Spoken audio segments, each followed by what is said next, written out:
করে চালায় দেন না। আরে ভাই এই চায়না চাবিতে প্রোগ্রাম হইলে 1-2 দিন পর পর খালি ডিস্টার্ব দিব, পরে আপনি ভেজালে পারবেন, বুঝছেন? তাহলে তো জেলাও হেই কদু 2 দিন পর পর আপনি আমার জ্বালাইবেন, ঠিক আছে? আপনার আমি অরিজিনাল দিতেছি ভাই, আপনি আমার কাছে আইছেন, আমার একটা দায়িত্ব আছে না? এই ইমরান ভাই, আপনি একটু চাবিটা ধরেন। এলো এটা রে জাপানি বানাই দে যা।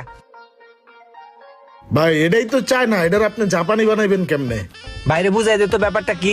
বাইরে জিনিসটা এমনি জাপানির জিনিস, বুঝছেন? এটার ভিতরে যখন সবটা ডালমু না, তখন এই জিনিসটা জাপানির জিনিস হয়ে যাবে, বুঝেন নাই? অরিজিনালের মতন কাজ করবো, বুঝছেন ভাই? ভাই বুঝছে না ভাই? আমার এটাতে কোনো সফটওয়্যার মারা যাবো না? ভাই কইলাম তো এটা চায়না মাল, এটা হালাই দেন, এটা চলে না। এইসব চায়না মাল চলে নাকি ভাই কোন এই যুগে? আপনি ওটার চিন্তা বাদ দেন, আপনার আমি অরিজিনালের ভিতরে জাপানি প্রোগ্রাম ঢুকাই দিতেছি। এই ইমরান প্রোগ্রামটা ঢুকাইতে বাইরে। কি প্রোগ্রাম কইতাছে কিছুই তো বুঝতেছি না। ভাই এটার দাম পড়বো কয় টাকা? আরে ভাই আপনার দাম লয়ে কি লেগে টেনশন করতেছেন? আপনার দাম নিয়ে কি আমি কিছু কইছি? ভাই হয়ে গেছে।